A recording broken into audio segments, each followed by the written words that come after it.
Днес ще разберем веднъж за винаги защо на Холандия рязко започнахме да казваме Нидерландия и кое е по-правилно. Причините могат да ви изненадат. Наистина нямам търпение да ви разкажа малко повече за държавата, в която съм прекарал 4 години от живота си. Нидерландия е наистина повече, отколкото първите асоциации, които правим с нея. Сещате се. Преди обаче да нагазим в дълбокото, давайте в коментарите за коя друга държава искате да направим видео с факти. Сега малко внимание за моя холандски. Започваме. Бения кла, омияхов, теладен, омплофен. Признавам си, малко ми е раздясал. Ход в дума. Това последното няма го превежда.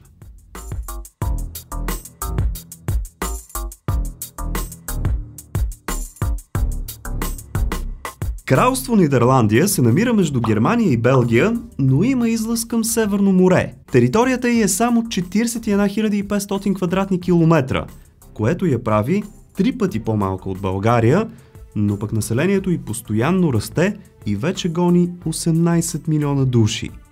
Това я прави една от най-гъсто населените държави в Европа. 508 души на квадратен километър. Само за сравнение, тук в България сме около 60 човека на квадратен километър. Най-много хора живеят в столицата Амстердам, около 1,5 милиона. Когато съм идвал с холандци в България, постоянно ме питат защо е толкова празно, защо няма населени места, когато пътуваме по пътищата. Там, братче, е от градче в градче, от селце в селце. Празно няма. Нидерландия буквално се превежда като ниската земя. И има защо. Това е средно най-ниско разположената държава в Европа. Около 30% от нейната територия се намира, забележете, под морското равнище. 50% не превишава границата от метър. Около 10 милиона души живеят по тези ниски земи. Холандците постоянно си правят нова територия, копайки морето. Те имат едни от най-сложните системи за воден мениджмънт в света. Тези канали, които виждаме навсякъде, и сложни бентове и бариери, наистина им помагат, защото в противен случай Северно море ще погълне около 60% от територията им. Общата дължина на всички съоръжения за спиране на водата от нахлуване се равнява на 8000 км. За да направят международното си летище Скипхол, или както на холандски, Схипхол, се наложило да пресушат огромно езеро. Наистина нямат място. Най-високата точка в Нидерландия е 322 метра и това е хълмът Валсерберг. Тъй като страната няма планини и естествени граници, през вековете е ставала лесна жертва за своите враждебни съседи. В историята си Нидерландия е била напълно превземана или частично от римляни, келти, викинги, французи, австрийци и накрая испанци. Чак след 80 годишната война, през 1648 година, Нидерландия е била освободена и вече независима държава. Дайте сега обаче веднъж завинаги да разрешим този проблем. Холандия или Нидерландия е по-правилно да се казва, и откъде идва цялото това объркване? Държавата се състои от 12 провинции, като Холандия е името на една от тях. Причината да започна да се използва като име за цялата страна е, че в онова време е бил най-развитият и най-богат регион в страната. Всички ходили да търгуват само в провинция Холандия. И така си разказвали помежду си, за това станало име на цяла държава. Това е все едно на България да казваме София, тъй като е най-развития регион. През януари 2020 година правителството обявява Нидерландия за официално и вече единствено име за държавата. Тази промяна обаче идва и по един друг претекст. Властите искат страната да се отърве от международния си имидж на място, в което наркотиците и проституцията са легални. Цялата тази реформа по смяната на името на една държава плюс пиар за новият ти имидж струва на данъкоплатците само 200 000 евро. Ние, враче, в България дадохме 1 милион евро само за туристическото ни лого. Ето тук. Богата работа. Ето за това, скъпи приятели, холандците не ни харесват и не ни пускат в Шенген, защото просто сме пропити в корупция и това е ясно на всички като бял ден. Само ние си затваряме очите. Мога да ви кажа, че Холандия е държавата, в която са ме дискриминирали най-много, след като кажа, че съм българин. Асоциират ни единствено с мафия, престъпност, цигани, схеми и корупция. ходи му обяснява противното. Ако си спомняте, гръмнаха Косто Самоковеца в центъра на Амстердам посред бял ден. Какво ще им кажеш? В Холандия вторият официален национален език е английският. Всички там го говорят, включително и най-възрастните баби. Просто е задължителен в училище. Често след гимназията завършилите там излизат с по 3-4 перфектни езика. Изследване показва, че извън англоязичните държави в Холандия се говори най-добър английски. Това може би обаче идва от факта, че един на всеки 5 човека там е чужденец. Това е една от най-мултиетническите държави в целия свят. Причината за това е, че в миналото Холандия е бил колонизатор. Те са населили половината Кариби, Аруба, Кюрасао, Суринам, части от Америка имат и Индонезия. До мен виждате карта на техните колонии. Столицата, както вече казахме, е Амстердам. И това е четвъртата най-посещавана туристическа дестинация в Европа. През последните години подминава дори Рим. Около 10 милиона души посещават само този град всяка година. Аз съм ходил там сигурно над 100 пъти и е пълна лудница. Да, има много култура, история, музеи и забавления, но е пренаселен с туристи. Скъпи приятели, ако постоянно искате да научавате такива интересни факти, то абонирайте се за канала или пък си вземете някои от книгите ми. Най-новата е 50 невероятни места в България. Линкче към всички тях оставам долу в описанието. Благодаря ви! Туризмът е един от основните източници на приходи за държавата, но тя е обект на много и най-различни индустрии, благодарение най-вече на пристанищата си. Най-натовареният стокообмен в Европа е именно там. Холандците хитро подбиват дори и Германия, благодарение на изключително добрата си инфраструктура. Пътищата им са просто уникални. Там всичко е магистрали, релси и сложни възли. Холандия, добре да е Нидерландия, простете ми, ще ги бъркам, възрастен съм вече. Нидерландия е известна с две емблеми – лалетата и вятърните мелници. Съоръженията за мелене са над 1000 и са наистина една много красива картинка. Но едва една-две от тях се използват по предназначение и то главно за туристически цели. Някога там е имало над 10 000 мелници. И ние си имаме подобна в Несебър, ако я знаете. Страната на лалетата. Там тези цветя покриват цели ниви. Знам, думата е странна, но наистина си имат ниви от лалета. Цветето обаче е внесено там от Османската империя през 16 век. Трябва да се знае, защото много хора си мислят, че лалето едва ли не произлиза от Холандия. То вирее в Мала Азия и турците са първите, които го култивират. По тази тема има и един куриоз. Около 1630 година лалето станало толкова желано, че само една луковица от него струвала колкото една малка къща. Много фермери просто зарязали зърното и започнали да отглеждат лалета. Всичко обаче се оказало балон и когато след няколко години той се пука и цената се сринала, държавата останала гладна, защото нямали хляб, а лалета. Тогава, между другото, за първи път се започнали да ядат и луковиците. Когато живях там между 2006 и 2011 година, се наложи да отида до само една държавна институция, за да си взема едно номерче. След това край. Всичко друго, свързано с държавата и институциите, ставаше по електронен път. Още преди 12 години. Няма от гише на гише, ама това ти липсва, ама ти не си за тук, иди в другия край на града, в другата институция, няма такова нещо. Отваряш лаптопа и си действаш. Наистина не знам кога ще ги стигнем и колко е трудно да се направи електронно правителство. Холандците се славят като една от най-здравословните нации в света. Тоест, те се хранят най-правилно. Иначе, скъпи приятели, здравеопазването им се базира на парацетамол. Болите главата? Парацетамол. Сърцето те свива нещо? Парацетамол. Получаваш гърчове и си предумиране? Би му един парацетамол. Един път си усуках коляното бая лошо, наду се стана такова и познайте. Лекува го с парацетамол. Явно обаче там са повече на принципа превенция и здраве, а не както е тука лечение на вече създадени болешки. То си е в името, бе, хора. Здраве, опазване. Ама ние тук предпочитаме повече да се лекуваме, отколкото да се пазим. Както и да е, освен с правилното хранене, холандците са известни и с многото си физическа активност. Сигурно се сещате, основният метод за транспорт там е колелото. Те имат 30 000 км велоалеи и многоетажни паркинги, където да паркират някои от 25 милиона колела, които имат. Там има повече велосипеди, отколкото коли. И всъщност, повече отколкото население на самата държава.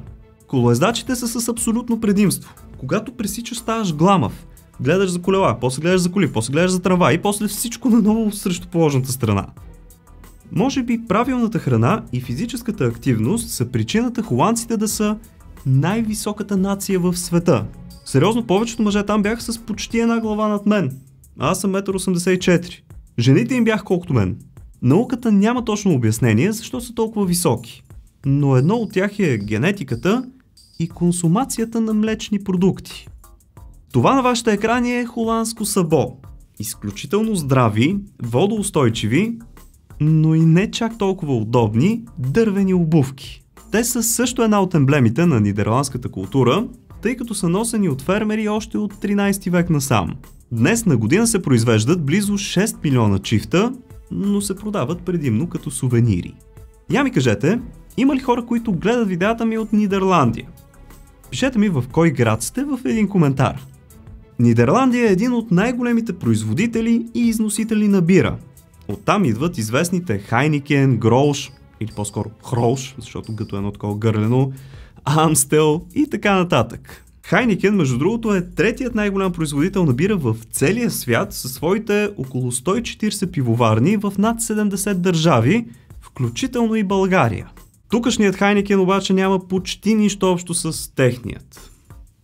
Двойните стандарти. Свикнали сме тук да ни дадат отайката. Какво да правим? Като се заговорихме за пиене, знаехте ли, че холандците са измислили джина? Всеки вярва, че е английска напитка, но не. Още през 16 век започва да се внася от острова и там им се услажда.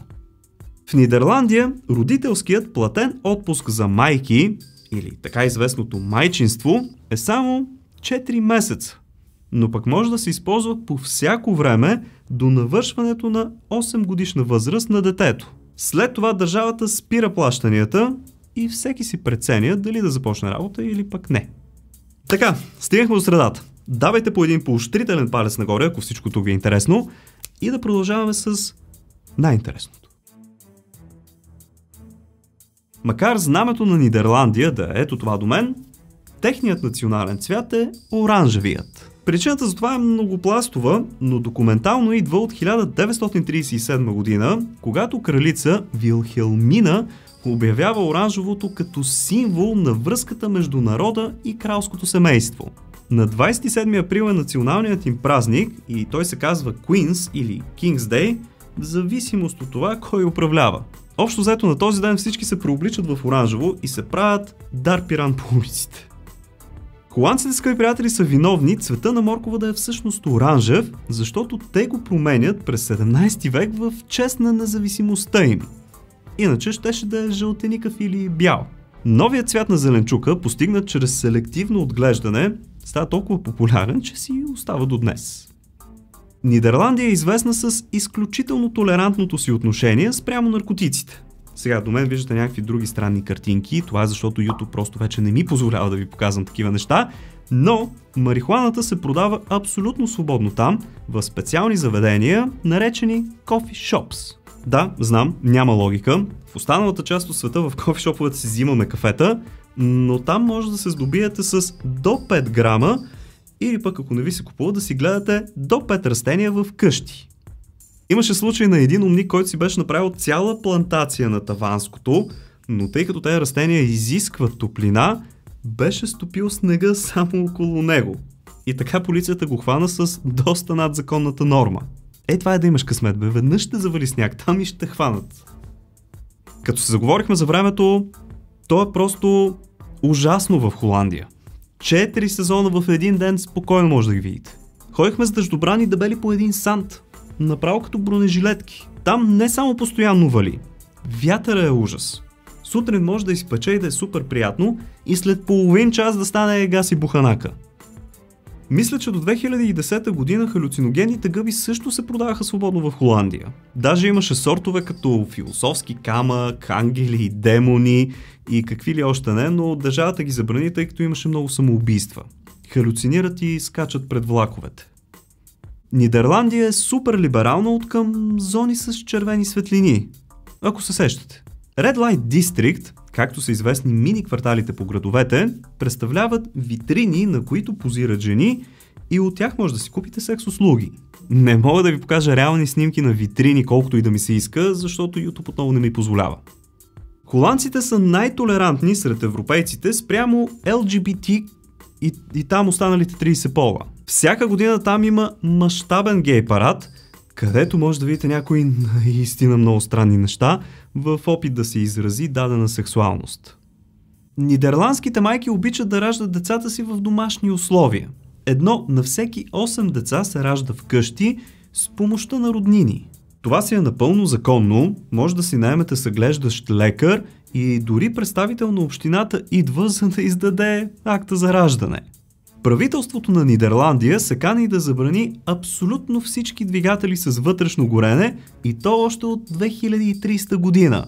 Ако стане това нещо в България, ще има яко внос на топалки. Знаехте ли, че ето тези компании са холандски? Shell, KPMG, Philips, Takeaway.com и Booking.com, но тя е купена от американци. Там са базирани европейските централи на някои мултинационални корпорации, като Nike, Tesla, Netflix, Adidas и други. Нидерландският език, скъпи приятели, е наистина много труден за говорене, именно заради тези хъркащи и гърлени звуци. Честно, там по-лесно се учих да чета и пиша, отколкото да го говоря. Знаехте ли, че по време на Втората световна война нидерландски войници са тествали дали някой не е немски шпионин, като го карали да произнесе думата Схайфанинга. Това, между другото, е квартал в Хага. Аз живях там и за това горе-долу мога да го произнасям. Се пробвам пак. Схайфанинга. Ужас. Нидерландия е страната с най-висока концентрация на музеи в света. Една от най-популярните туристически атракции е музеят на Ван Гог. Но те си имат още музей на секса, музей на вещиците, музей на катакомбите и още доста други. Макар столицата официално да е Амстердам, много държавни институции, както и посолства на други държави, са базирани в Хага. Там системата е децентрализирана, за разлика от България, където всичко е в София. В Хага, между другото, се намира и Международният съд, който, ако си спомняте, преди около месец издаде заповед за арестуването на Путин. Знаехте ли, че първият официален химн в историята на човечеството е нидерландският? Той е на над 400 години, но е базиран на френска мелодия, която по времето е била популярна. Отново е направен в чест на освобождението им от испанско иго. Скъпи приятели, промокодовете за OzonBG си отиват. Може обаче да използвате моя affiliate линк OzonBG/Clash. Цъкайте го долу в описанието или го изписвайте преди всяка покупка. На вас не ви коства нищо, но на мен ми помагате много, за което ви благодаря. Нидерландия е най-старият производител и износител на кашкавал в света. Износът на млечни продукти направо преобръща представите ни за икономическо развитие, защото той се равнява на 37 милиарда евро годишно. За жалост обаче се мисля, че киселото мляко всъщност е гръцко произведение. Ако знаете как съм се карал с холандците. На покрива на почти всяка една спирка от градския транспорт в градчето Утрехт има инсталирано специално убежище за пчели. Местното управление взема това решение в опит да подобри биоразнообразието в градските среди. Националното ястие там е много специално. Слушайте. Сурова херинга върху канапе от суров лук с кисели краставички. Сервира се с хляб. Всъщност, скъпи приятели, е мега вкусно и го продават по будките като хот-дог. Освен това, там специализират и в пържените картофи. Уникални са наистина, казват им фритес и има сос от въстъчено масло за тях. Сервират се в конусче, хартиено. Това на вашите екрани е Moesland Kering. Специална система от бариери, които защитава страната от повишеното океанско ниво при бури. Между другото, тя е 2 пъти по-висока от Айфеловата кула. Koninklijke Luchtvaartmaatschappij или просто KLM. Моля си кръстиш авиолиниите, така че никой да не може да ги произнесе. KLM са между другото едни от най-старите авиолинии в света, основани още през 1919 година. Колко от вас знаеха, че преди да бъде прекръстен на Ню Йорк Сити, американският град се е казвал Ню Амстердам, защото е бил основан от холандска колония. Австралия пък е носила името Ню Холанд, защото е била открита от холандци. Но по-късно британците... Bluetooth-ът, който днес почти всички използваме, всъщност е създаден от холандецът Яп Харстен още през 1994 година. Той го кръстил на Хералд Синия зъб. Викингът, който успял да обедини всички племена. Нали, символиката е да сближава и да събира хората. Нидерландците се славят като една от най-учтивите нации в света. Според проучване от 2019 година, местните хора там са най-възпитани и най-гостоприемни от цяла Европа.